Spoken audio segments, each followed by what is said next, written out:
So this past year, I wanted to learn. As a person, I know I'm not a great one. I can be really selfish, really hard-headed, really stuck in my ways, mean, and etc. And it's not really the best thing. And I do kind of believe that it came back from where I was born. I was born in a small town in Virginia, but I didn't act like that small town. I was raised in a different way so that it made me believe I was better than everyone, and it's been stuck with me this entire 18 years now. And I really wanted to change for a long time, and I thought this would be a good chance because I get a chance to focus an entire semester on it. So what I wanted to change was my humility. So I have two definitions for humility: a modest or low view of one's own importance, and the acknowledgement that you do not have all the answers. And I struggle with those two a lot because I think I'm the best. I know what's best for me, and I don't need to listen to anyone else. I have two Bible verses that go with it too. James 4:6, God opposes the proud but gives grace to the humble, and Philippians 2:3 and 4. Do nothing from selfish ambition or conceit, but in humility count others more significant than yourselves. Let each of you not only look to his own interests, but also to the interests of others. And I have two quotes, one from Ernest Hemingway and one from C.S. Lewis. First is Ernest Hemingway. There is nothing noble in being superior to your fellow man. True nobility is being superior to your former self. And C.S. Lewis said, true humility is not thinking less of yourself. It's thinking of yourself less. And so to start off my journey to become more humble, I read a book. It's called Irresistible Revolution, written by acclaimed Christian author Shane Claiborne. It's a book about his life, about his growing up in a small town in Tennessee to his college days, and even his exploits in honor of God. How him and a college roommate went to Calcutta for a few months to work with Mother Teresa's mission, and in 2003 he went with a Christian salvation team through Iraq during the bombings. And even what he's done here at home, how he started the Simple Way community home in Philadelphia so he could help everyone outside of the nation and inside the nation. And who told me about the book was Mrs. Static. And she and her husband led a team for our practicum last year to Chicago to help with a homeless organization. And how I said I wanted to change for a long time, I just never really had any real motivation, and I thought that was the good motivation.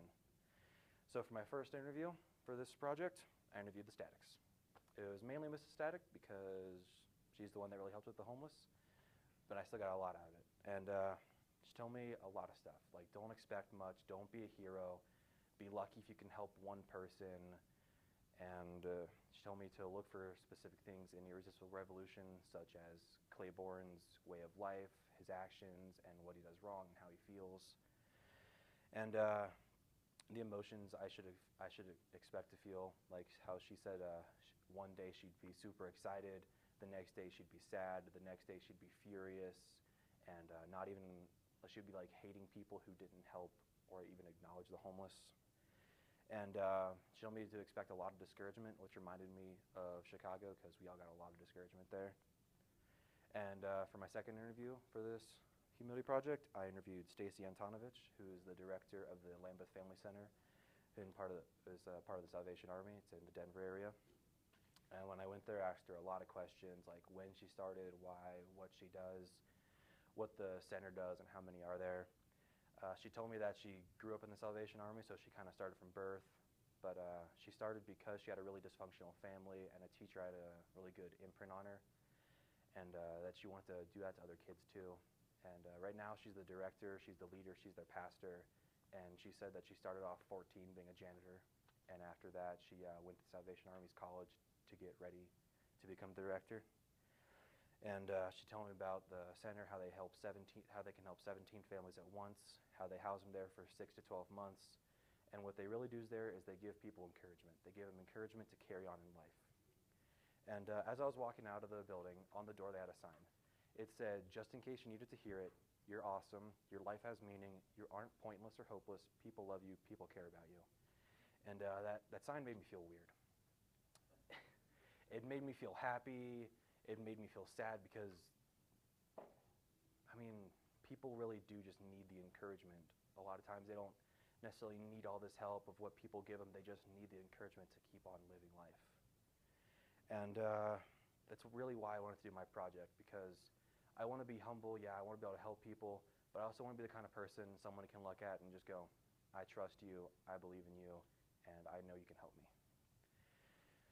And as for my second semester project, it was to further my knowledge in a career path of my choice, which was automotive engineering. And to do that, I need to gain a lot of attributes. I need to be really intelligent, really perseverant. I need to have great integrity, a lot of bravery, and I need to be really observant. And to start all that off, I read a lot of articles about how the technology and the career is changing, about how engines are getting, more powerful and all that awesome stuff, about how they're changing transmissions to get better gas mileage, about how weight reduction is happening and they're replacing bodies with all aluminum bodies, and about how electric cars are on the rise, and even a lot of modern cars that we drive in every day, like a Mustang and an F-150. Within a few years, there's going to be hybrid versions of those going all around the world. And the second thing I did was I went to Michigan, because Ford has a factory there where they produce the F-150s, and it's the only factory that they actually have that does tours. So I went there in hopes of meeting people that do what I want to do, being able to ask them questions, get their knowledge so I can, get a really good foothold in the path. And so yeah, now for some lessons I've learned throughout the year. First one has to do with first semester. During the 2 interviews with the statics and Ms. Antonovich, the main things that they really told me was, you're doing it to help people, you're not doing it for yourself. Be lucky if you can help one person. Don't be mad if no one wants your help. Just, do it, keep a smile on your face, and keep high hopes. And that really helped me because at one point over spring break, me, my sister Elizabeth, and her fiance Nathan, we went out to the 16th Street Mall to hang out for a day. We're there walking around doing stuff, and Nathan's applying for jobs. And while we were there, I see this guy sitting by an alley, and something inside of me just moved me towards him. I walked over toward him. He asked me, hey man, can I have some cash? I said, sure man. I handed him some money, and then I asked, do you mind if we talk? He goes, yeah, sure. What about? And I just go, it's going to sound weird, but about life. He's like, all right. He told me his name was David. I told him my name was Jonathan, that this is Elizabeth and Nathan, and we started talking. He told me all about his life, like how he was from Missouri.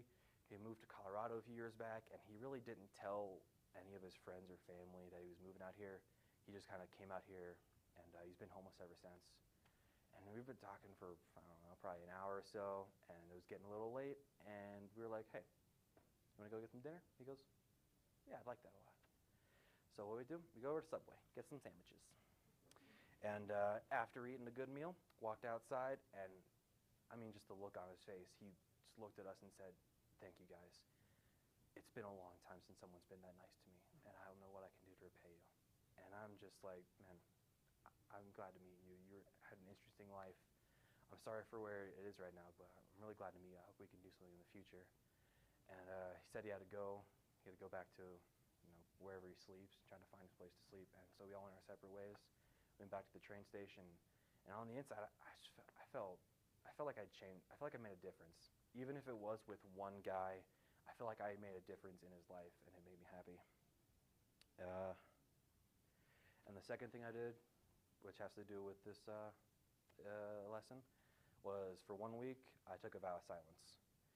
I really wanted to feel what it was like to live a life with no voice in a world where you need to be heard. And I know it's not as extreme as actually being homeless and no one listening to you or acknowledging you, but it still had meaning to me, especially when, people, teachers, whatever, is like, hey man, stop playing the game, you gotta do this stuff, I need you to talk, I'm not gonna do anything for you unless you talk to me, because I'm a grown-up, you're a grown-up, you need to act like a grown-up. And it also went difficult when, I'm like having everything written down on a note card, everything typed out on my phone, everything ready to, show them what I meant, and then something goes wrong, and they don't understand it, and I'm like, and I can't tell them, so I'm having to figure out a new way to show them, and that was difficult, yet fun, and really stressful. But throughout the whole week, I had a really good time. It was a little bit difficult. It was a little bit more difficult than I thought it would be, but a lot of people had my back. They're like, yeah, man, you can do it. Just stay quiet, stay quiet. And some people are like, hey, man, you can talk. You can tell me anything. I'm like, no. And they had my back. They were just playing little jokes on me. And but when it comes down to the end of the first semester, I do feel a little let down. I really wasn't at the level of humility that I thought I'd be at. but I know I've taken some giant steps forward, and I know that's really important, so in that aspect I do feel accomplished. And as for my second semester, it went differently. I really wanted to gain a foothold in the career path, which was mechanical engineering with a specialty in the automotive field. And one of the first things I did was I'm going to college to get that degree, mechanical engineering degree with an emphasis in the automotive field. And that's really important because if you don't have that, you can't do it. But when it comes to readiness, you know, like spiritual, mental, emotional, whatever, I feel as if I'm at the same place because I read all those articles about how the technology is changing, how the career is changing, all this stuff, but I never read any, you know, top 5 things you need to be if you're going to be an automotive engineer. Never read any of those.